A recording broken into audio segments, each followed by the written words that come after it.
हर देश से महान भारत देश को क्यों कहा गया?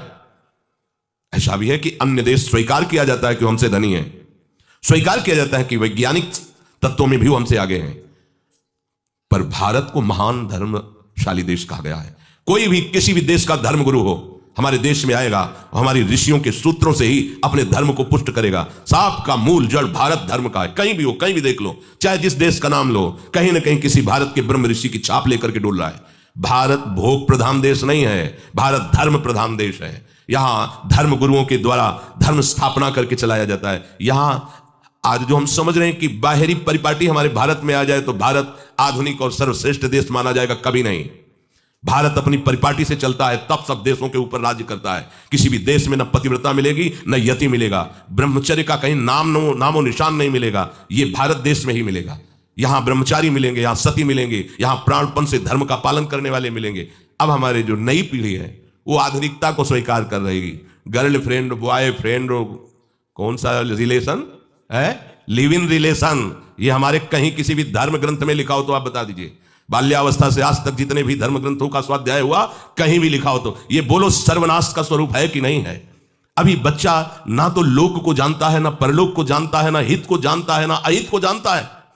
अभी उसका ब्रह्मचर्य किसी काम लायक नहीं हुआ और वो उतर गया व्यभिचार में। क्या होगा उसका जीवन?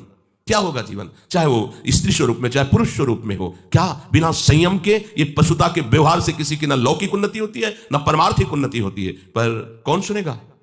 यही कहा जाएगा पुराने जमाने के शास्त्रों को केवल वर्णन कर रहे हैं, ये क्या जाने आधुनिक जमाने को। तो आधुनिक जमाने की दशा क्या, और यहां खोल करके देखो। कोई बात नहीं, दोस्त बनाना कोई बुरी बात नहीं, इस बात को हम मानते हैं। स्त्री शरीरधारी पुरुष शरीर को मित्र बना सकता है, कोई दोष नहीं। पुरुष शरीरधारी स्त्री को मित्र बना सकता है, कोई दोष नहीं। लेकिन मित्र का क्या कर्तव्य होता है? कुपंथ निवार सुपंथ चलावा, कुमार्ग से हटा करके सुपंथ में चलाना, उसकी समस्याओं को दूर करके उसको आनंद में से युक्त करना, उसको सहयोग करना, ना कि शोषण करना। दोस्ती कहते हैं उसके दुखों को मिटा करके उसको शांति और सुख के मार्ग में ले जाना। इसीलिए ये जो आधुनिकता बढ़ रही है, ये जो खान पान गलत हो रहा है, ये जो दर्शन गलत हो रहा है, तो इस जमाने में ब्रह्मचर्य ये केवल शब्द ही लिखा मिलेगा, जीवन में नहीं मिलेगा। नए नए बच्चे व्यसन कर रहे हैं, नशा कर रहे हैं, गंदे आचरण कर रहे हैं, क्या होगा?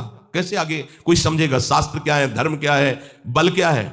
आज नवयुवक 16 से 28 के बीच में कोई ऐसा नहीं दिखाई देता है जिसमें आध्यात्मिक थोड़ा भी बल हो, काम क्रोध आदि सहने की सामर्थ्य हो। अपने बूढ़े माता पिता को थप्पड़ मार रहे हैं, बूढ़े माता पिता को गाली दे रहे हैं। बूढ़े माता पिता जिन्होंने खवा पिला के इतना बड़ा, उन्हें अनाथालय भिजवाया जा रहा है, उनको छोड़ दिया जा रहा है। आप विदेश घूम रहे हैं, उनके खाने की व्यवस्था घर में नहीं। क्या है ये? आज आधुनिक विद्या का ये प्रभाव है।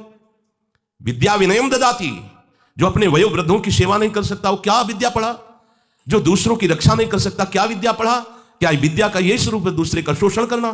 क्या विद्या का यही स्वरूप है कि शराब पीना, ड्रग्स का ये नशा करना? ये क्या विद्या सिखाती है? वो कहा जाता है आज तो आधुनिक विद्या बढ़ रही। मुझे लगता है संयम में रहना ही विद्या का वास्तविक स्वरूप है। अपनी इंद्रियों को संयम में रखना, अपने को संयम में रखना, बुजुर्गों का, गुरुजनों का, शास्त्र का, भगवान का भय रखना हृदय में। ऐसा नहीं, आप तभी निर्भय हो पाओगे यदि शास्त्र का भय नहीं, भगवान का भय नहीं, धर्म का भय नहीं, तो फिर आप वहां पहुंच जाओगे जहां भय ही भय है। ये जो जितने भी दंड विधान है सब उसके ऊपर लागू हो जाएंगे। ऐसा नहीं कि कलयुग है तो आप किसी को छेड़ोगे तो पुलिस आपको छोड़ेगी क्या? यही देख लो। तो ये तो यहां का राजकीय विधान जो अनंत ब्रह्मांडों का शासन करता विधान है, वो तो किसी की गवाही की जरूरत नहीं, वो तो तुम्हारे मन में ही बैठा देख रहा है। सावधान। संयम एक बहुत बड़ी सामर्थ्य है। जो बच्चे इस सत्संग को सुने वो खुद अपने हृदय में देख ले कि हमारा जो उनसे प्रार्थना करना है कि दोस्त बनाओ। हम निषेध नहीं करते, हम भी पढ़े, स्कूलों में पढ़े, बच्चे बच्चियां सब एक साथ स्कूल में बैठते हैं। क्या हमारे 4 बहनें हो, हम उनके बीच में रहते हो तो हमें काम सताएगा क्या? क्या तुम ऐसे दोस्त नहीं बन सकते क्या? क्या जरूरी है कि काम की भावना से ही किसी से दोस्ती करना? जब ब्याह हो जाए, सदगृहस्थ बन जाओ, तब भगवान को प्रणाम करके गृहस्थ धर्म रूपी पूजा करो, कोई परेशानी नहीं। पर जब तक आपका ब्याह नहीं होता है तब तक आप संयम से रहो। जो तुम्हें संयम भ्रष्ट करे वो तुम्हारा दोस्त नहीं दुश्मन है। इस बात का परिणाम खुद आप आगे देख लेंगे, चाहे वो बच्चा हो, चाहे बच्ची हो, चाहे स्त्री हो, चाहे पुरुष हो। दोस्त वही है जो हमारे संयम को पुष्ट करे। संयम भ्रष्ट कर दे उसे दुश्मन कहते हैं। जो हमारे भागवतिक मार्ग को नष्ट कर दे, जो हमारी पवित्रता को नष्ट कर दे, जो हमारे संयम को नष्ट कर दे, वो दोस्त कैसे हो सकता है? वो हमारा फ्रेंड कैसे हो सकता है? बहुत सावधानी की जरूरत है। ये बाहरी देशों की बातें हमारे देश में नहीं चल पाएंगी। आज हमारा मन इससे, कल हमारा उससे मन। हमारे देश में इसका निषेध किया जाता है। हमारे धर्म ग्रंथ, हमारे धर्म गुरुओं ने इसका निषेध किया है। ये भारत है, भारत वो धर्म भूमि जिसे हर विश्व का एक एक देश प्रणाम करता है। इस देश की एक महात्मा गया तो आश्चर्यचकित उपदेश सबको आसक्त कर लिया, श्री स्वामी विवेकानंद जी। एक महात्मा गया तो विषयी पुरुषों के हाथ में भी माला पहना दिया और कृष्ण कृष्ण पुकारने के लिए विवश कर दिया उसे। ये भारत है, जिधर भी गए तो जयकारा लगवा दिया अपने धर्म का।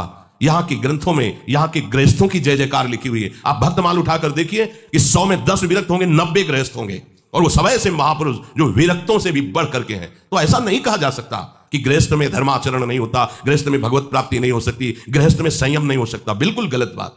सावधानी से चलो। यह आज प्रसंग है इस विषय का, इसलिए सबसे विनय करता हूं कि यदि आप संयम से चलोगे तो इस जन्म में भी सुखी, शांत और बलवान रहोगे, और आखिरी में तुम्हें महाआनंद सिंधु प्रभु स्वीकार कर लेंगे।